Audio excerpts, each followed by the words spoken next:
classes. She's just a delightful student, a wonderful singer, and it's always been my pleasure to have her in my classes. She's so interesting.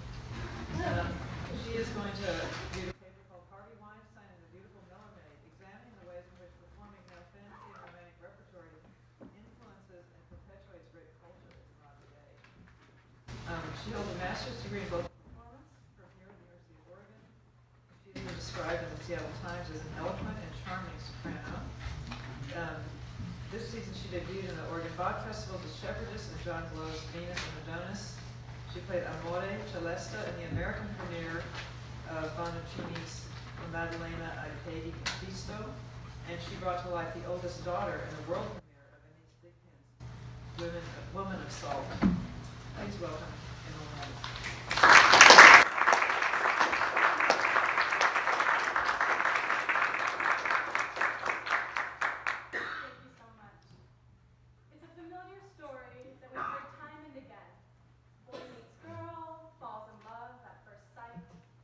Unfortunately, when she rejects him, he pesters her to no end and eventually kills himself or her in a state of despair. A tale as old as time, am I right?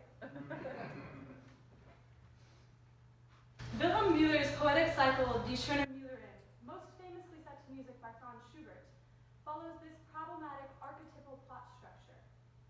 A young journeyman falls in love with a miller's daughter, who ultimately rejects him in favor of another. Tragically, in a state of desperation, the journeyman takes his own life by drowning himself in a brook. A sensitive musical and character analysis of these two characters, the journeyman and the Müllerin, show that his voice is fully humanized in both text and music, whereas hers is only present as a shallow foil for his character development.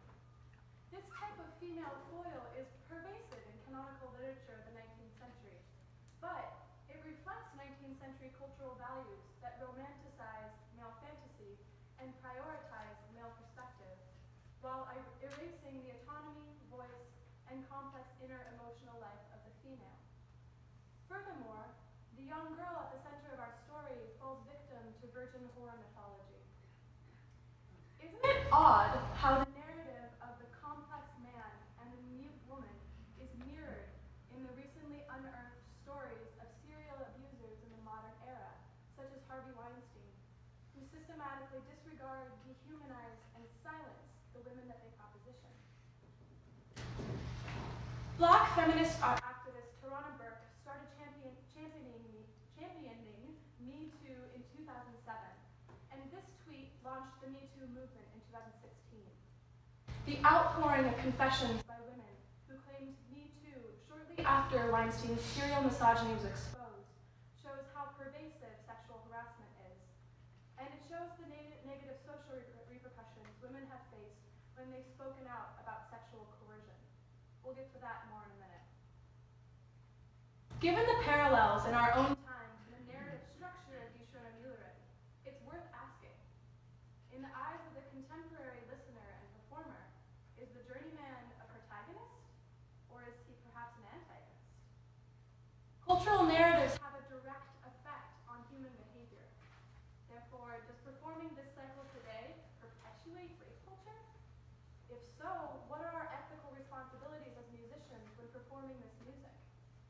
And finally, moving forward, what can we do to ensure that we are not implicitly condoning abusive behavior in the modern era?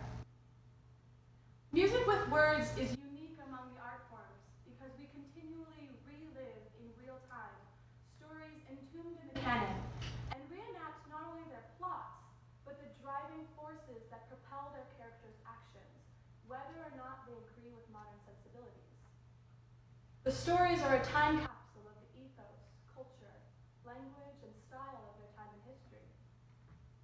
In 1975, feminist Susan Brownmiller was the first to illuminate the harmfulness and pervasiveness of what is now known as rape culture, a status quo that prioritizes male perspective while simultaneously minimizing, ignoring, or silencing female perspective, especially in connection with domestic issues such as rape. Rape culture is upheld in numerous ways, but one of the most nebulous and powerful is the way that we use stories to reinforce and pass on our societal values. Fossilized within Die Schöne Müllerin story meaningful. And narrative psychology provides the framework within which it is possible to understand how and why these story templates have a direct effect on human behavior.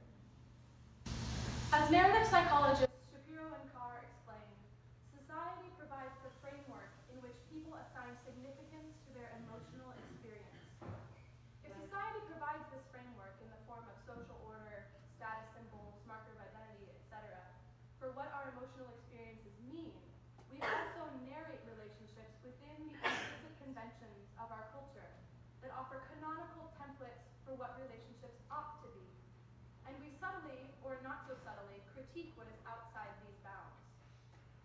Narrative psychologist Dan P. McAdam uses the example of a 1950s housewife who finds herself feeling depressed and stifled despite having everything she had been told she should want: a house, 2 kids, a loving husband. The canonical template for what her relationships ought to be was incongruous with what she found authentically fulfilling, and she felt judged for her perceived failure. How does this intersect with classical music? The musical canon is littered with templates of male characters who use female foils to plumb the depths of their own experience, yet the reverse is rare.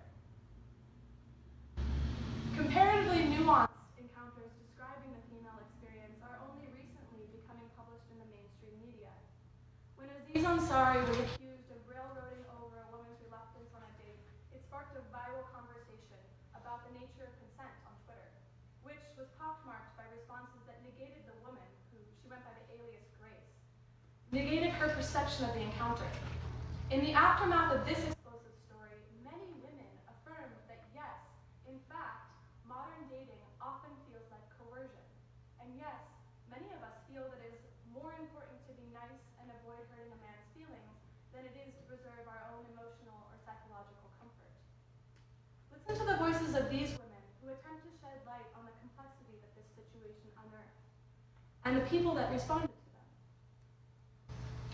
Melinda Taub says, "I feel like this will get lost in the convo about if Aziz Ansari did sexually assault, but that feeling when you shut down and stop responding, and the guy just keeps going and you realize that he doesn't care if you're in your body or not, that's awful too."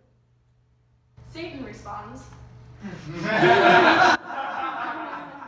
girl is delusional and just trying to make money off of Aziz. The story is bullshit from her side." Satan misses the point. Melinda is saying that she has experienced exactly what Grace experienced, meaning that it wasn't an isolated incident, and that she too has experienced shutting down and giving nonverbal cues that a man ignored. He tells her that they're both delusional.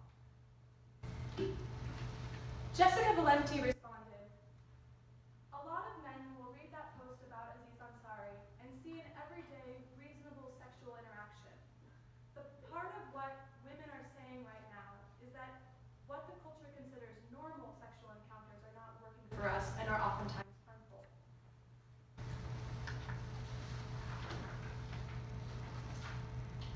Betty McCleary sums up the sentiments of a large swath of the community involved in this discussion.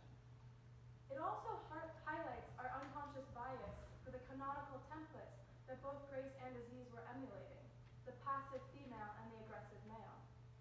The women in the stories that we grew up with tended to be perfectly silent. Therefore, when a modern woman speaks out about how this illusion of passivity as consent is actually causing her harm, we tend to A, sympathize with the aggressor, and B, find a way to blame her, rather than re-examining our faulty canonical templates. Arniza says, "I saw someone tweet something like, if what Aziz Ansari did was sexual assault, then every woman I know has been sexually assaulted. And like, yeah, actually." Dragonstone says this is the most pathetic thing that I've ever read. Why? Why is it so hard to believe what so many women are saying? Why is it so hard for Grace to just walk away? Because we are not familiar with a canonical template in which a woman says no to a male suitor and doesn't face consequences for her actions. Think of the responsibility that Goethe's Werther places upon Charlotte when, like the journeyman, he kills himself because she marries another. Or of Bizet's Carmen, almost 100 years later, brutally murdered for refusing a man. What these three responses illustrate is that the male-centric narratives that permeate the canon do not honestly portray what women want or enjoy, but rather a male-centric version of what it would be convenient for women to want and enjoy. The Me Too movement is demanding that the fantasy of female passivity as tacit consent be recognized for what it is, a myth. Sarah Churchill points out that male readers rarely use the complement universal to describe a book written by a woman. In fact, it's difficult to recall a single instance. Women don't have that option. If we read, we must read about men. If we think, we must think about what men think. Speaking of what men think, let's check back in with our Mueller. Schubert scholars Susan Ewens explains that historically the Miller maid is often a, quote, sexually available and sensual young woman whose beauty impels propositions, honorable and otherwise, and is often portrayed as a willing collaborator in rendezvous. When Schubert set Mueller's poems, he took out 5 of the original 25 poems. In doing so, Schubert really limits the depth of the maiden's experience in the musical cycle. Ewens initially suggests that perhaps Schubert purposefully limited the Mueller's character to indicate that the journeyman had fantasized this whole affair. However, in later scholarship, Ewens argues that in viewing the Muellerin from a distance, the audience sees her as the journeyman does, an object of unspeakable purity upon a pedestal. For Ewens, the primary takeaway of the cycle is not the journeyman's heartbreak over losing out to the hunter, but his realization that, quote, no object of passion can survive this kind of exaltation, and no human being can thus spiritualize his or her daily desires, at least not for long and not without a struggle. In other words, what kills the journeyman is not the rejection itself, but the heartbreak brought on by the realization that she is human and therefore sexual rather than divine. However, this interpretation does not fully incorporate the fundamental importance that gender roles play within this cycle. So what might we learn if we flipped the narrative, much like Grace did, and searched for our silent Muellerin's account within Mueller's poetry? Who is this woman, and what can we glean of her experience? Is she who the journeyman tells us she is? I'd like to welcome pianist Andrew Pham to help me bring to life Schubert's special genius for text painting. He's back there. You're going to get it. So, the musical cycle is comprised of 20 songs, but the Muellerin herself is only quoted twice in the entire cycle, and is paraphrased once. Her melodies are cheerful in nature, but the way that Schubert harmonizes them makes it clear how the journeyman feels about what she says. First, the journeyman paraphrases the way that she bid the workers goodnight. The journeyman's yearning is depicted through an uneasy relationship between diminished and minor tonalities underneath the Muellerin's sing-song melody for Allen eine gute Nacht. The first time, he tells us what she said. The second time, Schubert uses harmony to tell us how the journeyman feels about what she said. Und das liebe Mädchen sagt,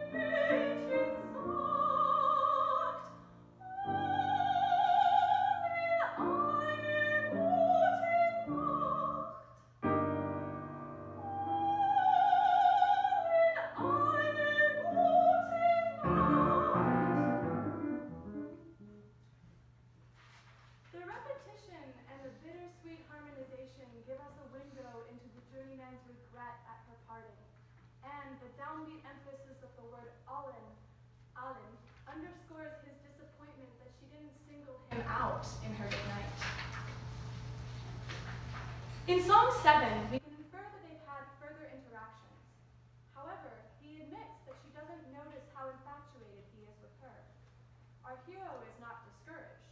Listen to the scampering bass line and the effusive nature of the melody, which reaches the highest note in the entire cycle, an A, not once, but twice in a row.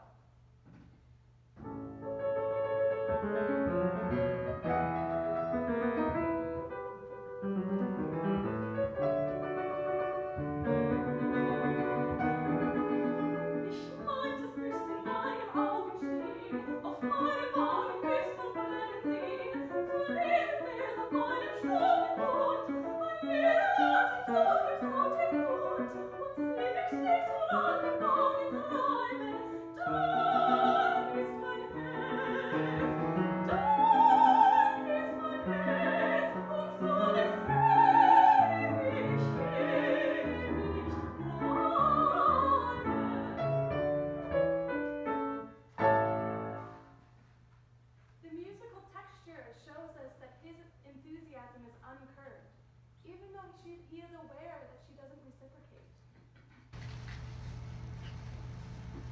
In Song 8, we are given an insight into her growing annoyance when he says, "Does my greeting annoy you so deeply?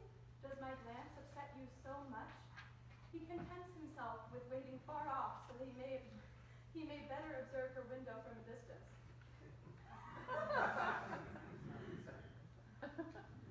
In Song 10, he narrates that on one occasion we sat together in such harmony beneath the cool canopy of alders. This is the first indication that they've had anything more than a passing interaction at the mill. However, her first quoted words in the cycle are a polite adieu, in major. Ade, ich geh nach Haus. Listen to the way that Schubert delicately perverts the little music box melody that characterizes this happy memory of sitting under alders, while maintaining the Müllerin's characteristic melodic innocence.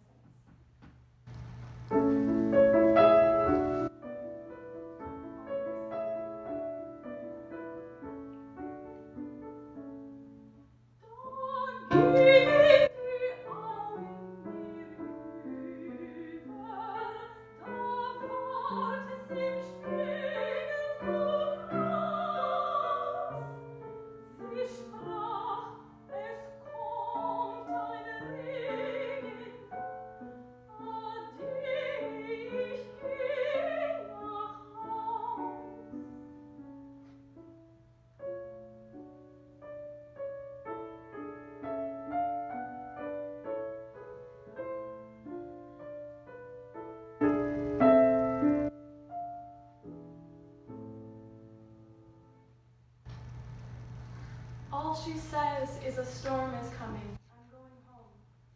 Yet the sinewy harmony gives us an insight into how the journeyman feels in this moment about her parting. During yet another encounter, she says, "What a pity that the lovely green ribbon should fade on the wall here. I'm so fond of green." Again, the music is playful and matches the Müllerin's innocuous text in its lightheartedness. The matching harmony indicates that at this point, the journeyman is optimistic about the future of their relationship.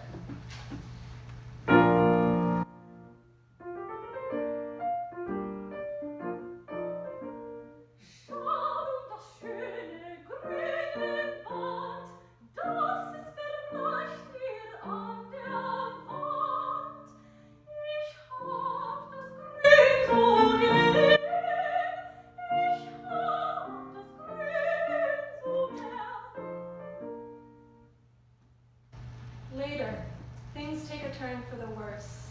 When, fearing that she prefers another man, the journeyman berates the Müllerin for her frivolous, wanton inconstancy.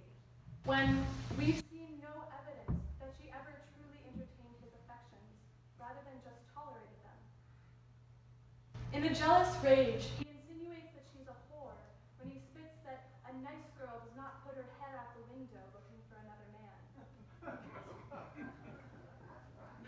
Thank you.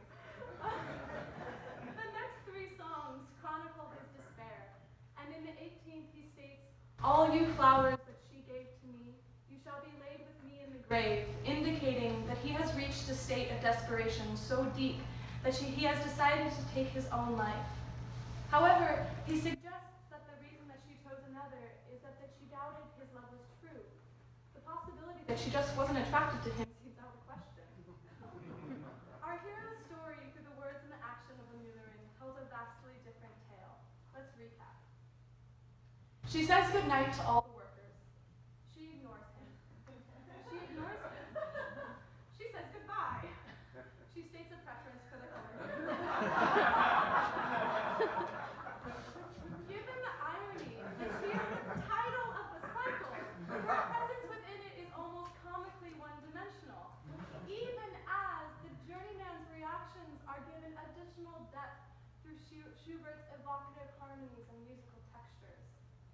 While there is the possibility that we are not privy to some of the key intimate moments and conversations between the two in which tender words and feelings were exchanged, and in order to give a convincing performance of his side of the story, this is indeed what a singer must imagine. There is no evidence within the text to indicate that the Müllerin ever admitted romantic feelings for the journeyman.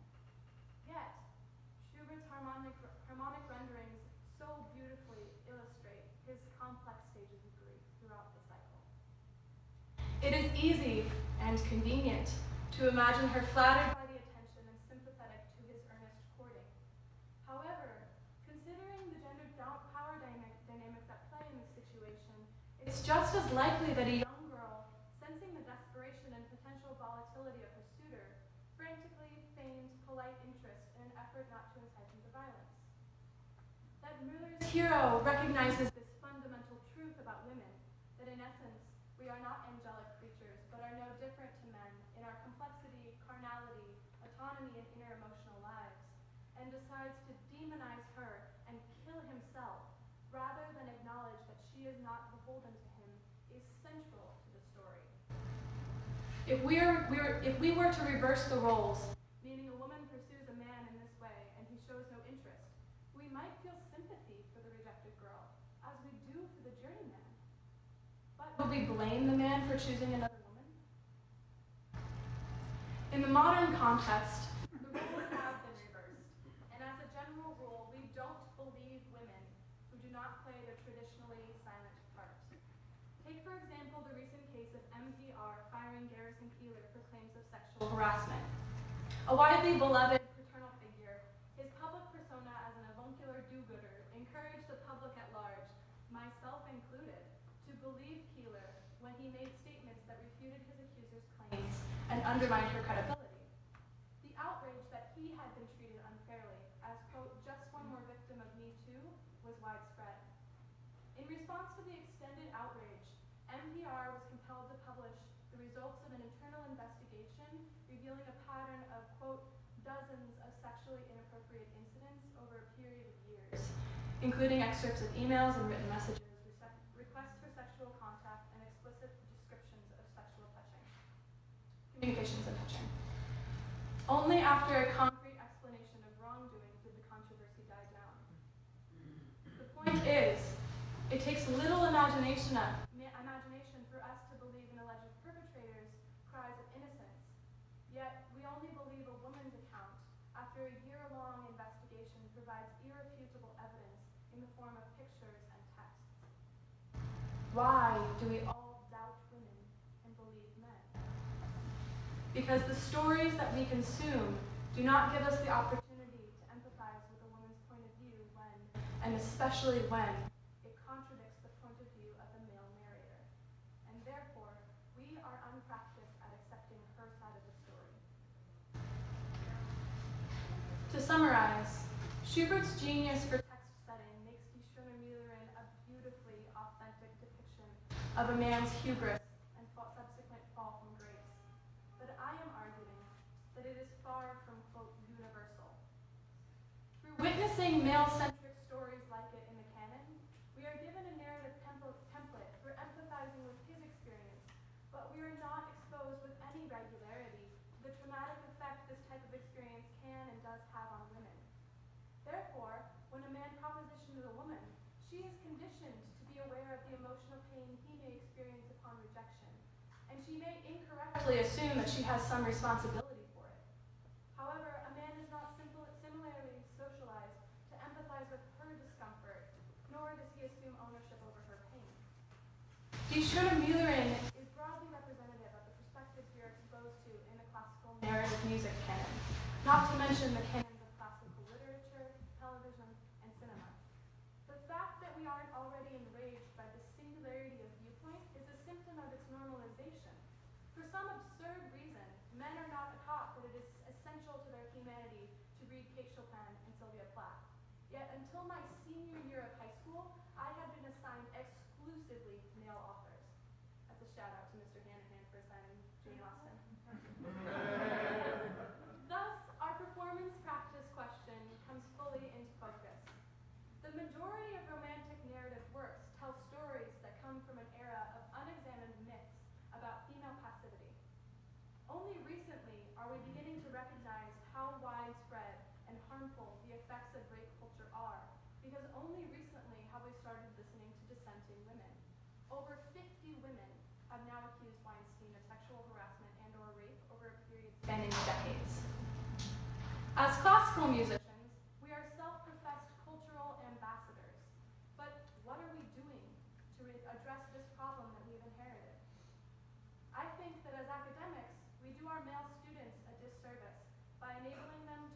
through life, assuming that the caricatures of women, such as the Müllerin, created by a man for the male gaze, are accurate representations of the female experience, rather than what they are, which is figments of the patriarchal imagination.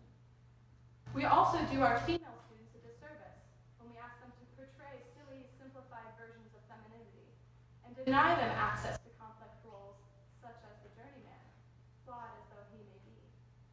And yet, as we heard earlier, Schubert's genius for text setting is simply unparalleled. The music is sublime.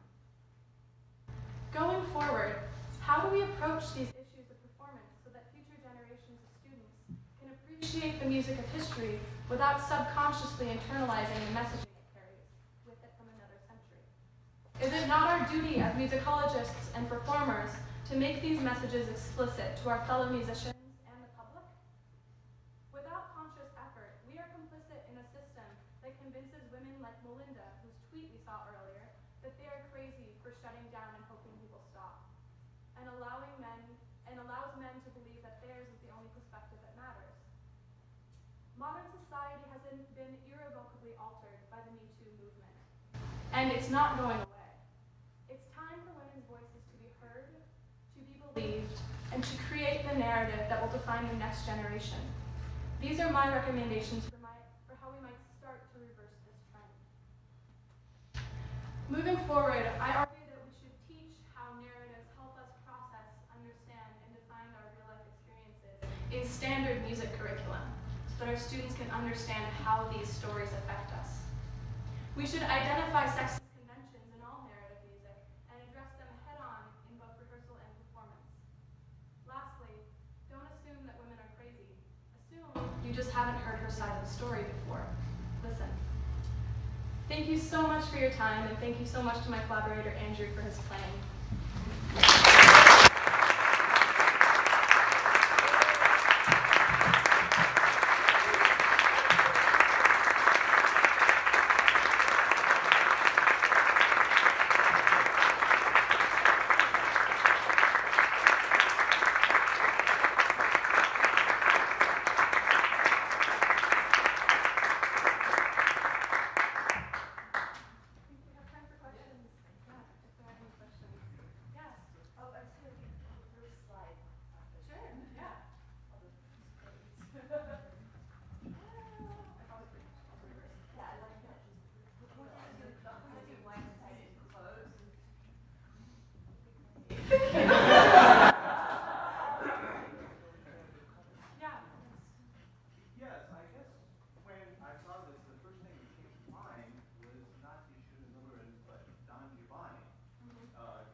Unfair to compare the Schubert song cycle with the Mozart opera, because the Mozart opera, there is this canvas and there is the time and space to examine Don Giovanni from several different angles. And of course we get the angle of Leporello, where he has the catalog, and in España, Il Etre. And we see Don Giovanni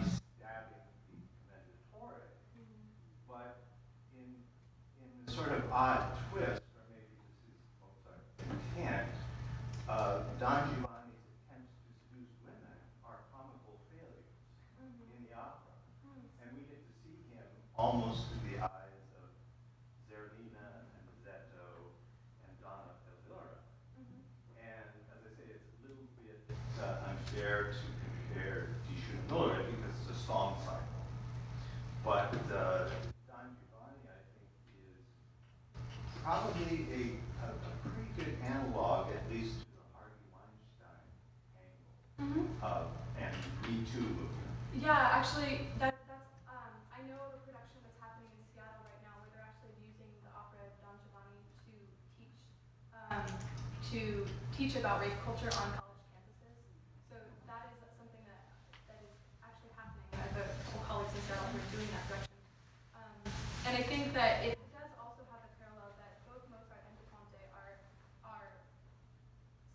of the cultural values of that time in history, in which De Ponte is creating these female characters from his own experience. It's not a female poet. And so whether or not that I think that is also a parallel to this cycle, although he is a much more complicated character, and Mozart's perspective on Don Giovanni, depending on the production, is really beautifully complex. So, yeah.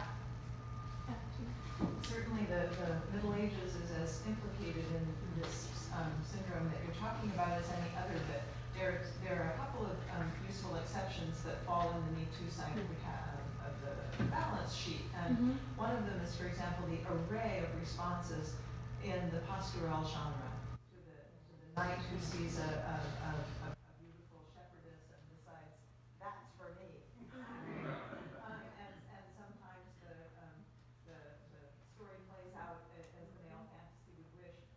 Most times it doesn't. And he's put in his place either by the girls being just far too clever for him, or by the girls saying, no, here, that's actually my guy. So the pastoral is in the business, for class reasons probably, of rebuffing or taking the piss of the presumptuous male who thinks I am the center and focus. And the other one is Boccaccio, who has a big investment in the question of mutuality, and is his narrating voice, who is never himself, right, never the historical author. His narrating voice is saying something like I love her and she doesn't love me back, but and I felt really bad about this, but then it occurred to me, perhaps she simply doesn't find you attractive. And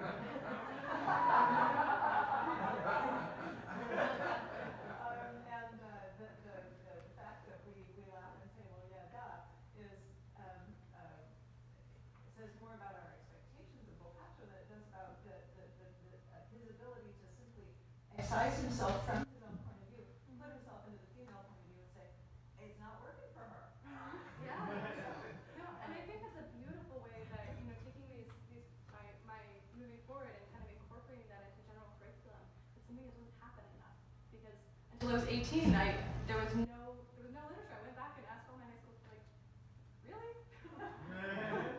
Yeah. So I think that also libretti where the narrative is almost reversed. Yeah. Think of Armide, for example, or Diogenes. Yes. But I think what you said, what I find so important is that we should look at these texts and these narratives and make people aware of what they refer to and what that entails for us. Yes. I find that is a really great information. Thank you. Yeah, Carrie. And you performed this recently, right? The cycle? Yeah, Andrew and I are actually doing a tour of it in May. So how did and are you going about empathizing with this male protagonist for the purpose of your performance? And what are you going to do in your performance? Like you did mention bringing that awareness into your performance. Like how are you doing this? That is a wonderful question. I'm actually really glad you asked, because it's something that Andrew and I have been talking about a lot. And I think that the answer is that I haven't quite decided yet. And so I'm actually kind of curious for the perspectives of this audience. But one of the things that I have thought about is having either a talk back afterward or kind of prepping the audience with some questions of what does it mean when we hear a woman express these kinds of desires and this kind of manic obsession with another human? Do we hear her as more strident? Do we not like her because she gets angry? How do we kind of perceive these same emotions when they're being said by a female-bodied person? And does that affect how we see the power structure at play? Do we sympathize with the narrative voice in a different way if we're hearing a woman say these words? And so I think those are all kind of interesting performance practice questions to ask of an audience, because at the same time you're appreciating the music, but you're also giving a lens or opening a place for dialogue about how the piece is constructed itself, and whether or not we don't just automatically assume. And I don't think that everyone in this room would say, no, I really believe that the male protagonist of the Journeyman is a fully empathetic human. I really identify with him. Like he's got his own flaws.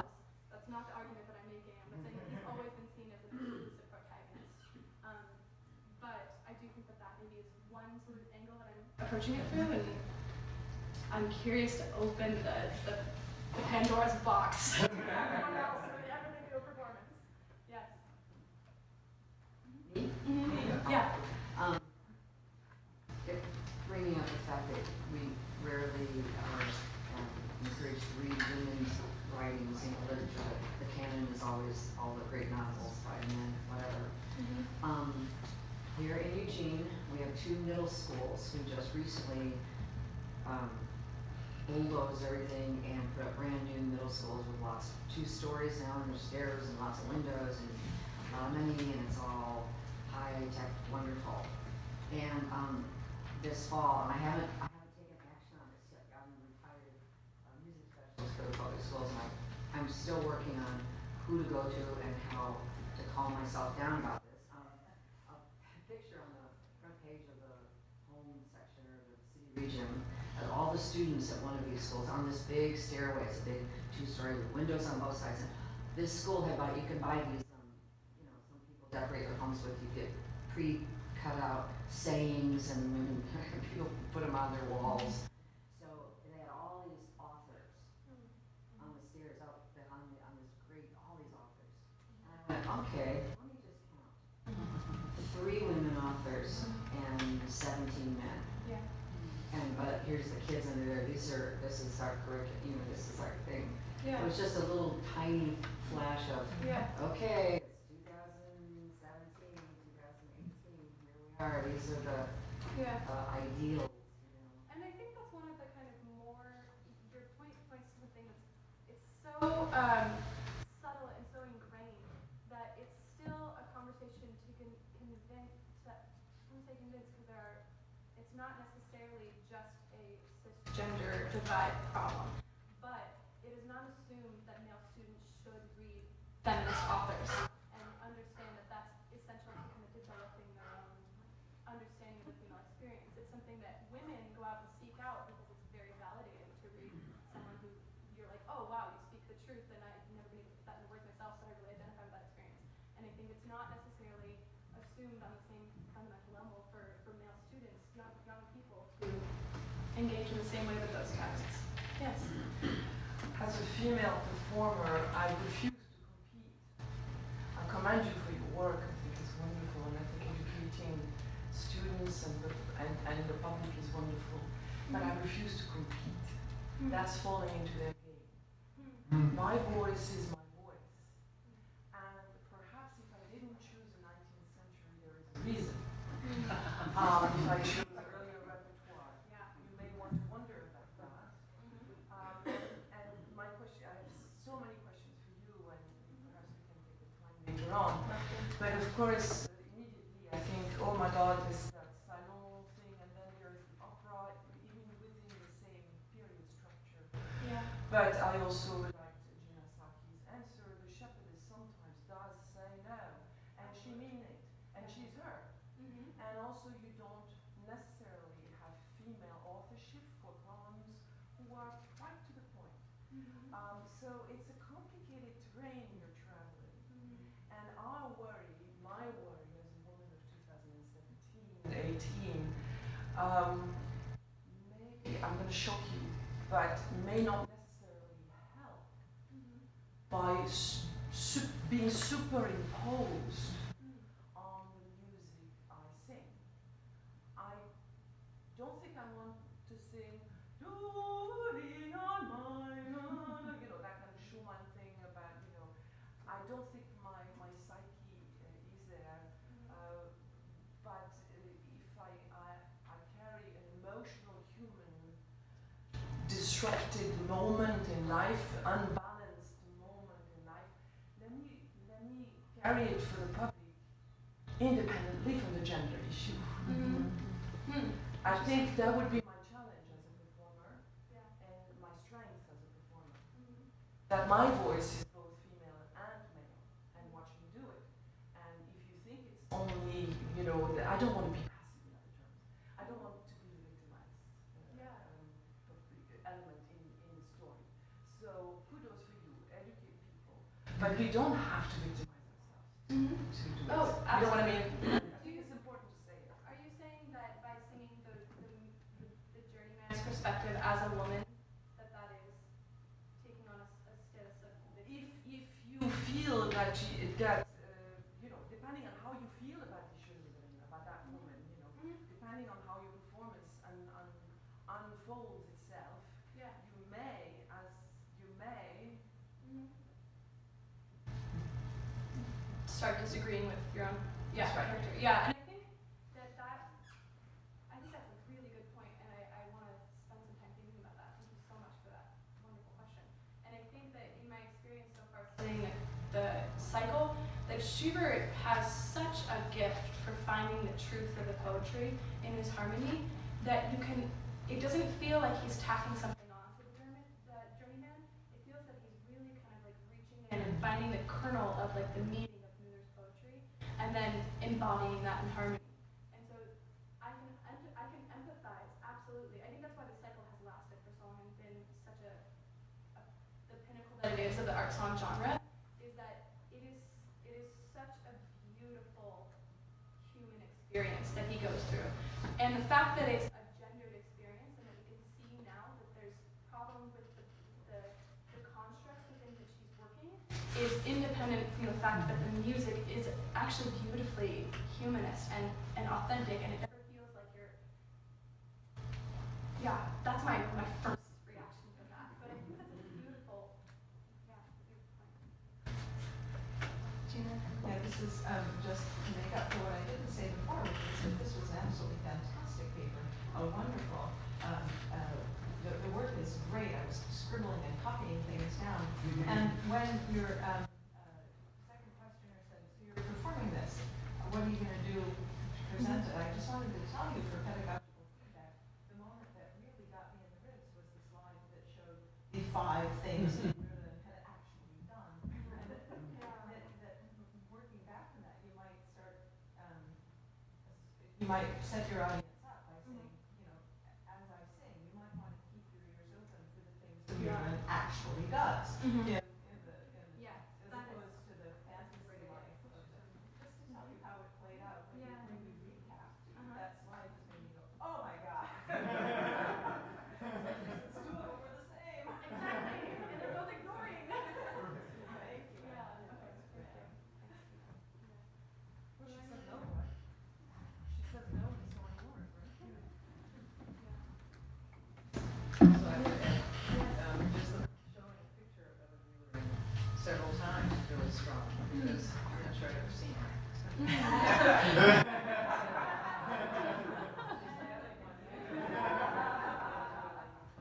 like this, as Gina was saying, from a pedagogical standpoint. I love your idea of bringing this out for people who are listening, because I know just from my own experience of talking about Easterliebe, I was surprised at first to find out that many people just take the speaker at his word. They don't think, you know, this guy's half nuts and shit on it. Exactly, and that's, I think, exactly the same point as. I mean, that's just the first step, because that doesn't get us to Mueller, and it's still, the cycle still doesn't tell the one story anyway. Yeah. But even that step, I think, is useful to see. Even, you know, they can say, you know, is this guy in good shape? Yeah, to be Emotionally. critical of the narrative. Then that opens up the whole thing about what this cycle. I think that reminds me a lot of Elena Ferrante. She wrote the Neapolitan Tractology. It's a wonderful series, and you get about halfway into the first book, and you're like, wait, hold on, I'm only hearing this one perspective, and it's this beautiful story of these 2 girls. But it's that idea of questioning the narrative, questioning what the one perspective you're hearing, and asking what are the other characters thinking? If you have a blind first-person view that is not omniscient in any way. You're only getting one person's perspective, which is all of our experience. And so I think that there is a lot to learn through that lens, from these great cycles that have been, you know, performed so frequently throughout history, but we aren't always cognizant of that fact. Yeah. I just wanted to make the comment that from the perspective of a retired educator, that what you just mentioned, that person asking themselves to say, well, what is that other perspective? Boy, there's some critical thinking that people are learning that has not been included, say, in public education or private education or in the traditional classroom. There's opportunities for people who otherwise would know nothing about art music, art song, Yeah. to suddenly become aware. Yeah. It can be taken into other realms of music in different settings, different ages of the listeners, to really make society a better place, to look for a band. So I just want to say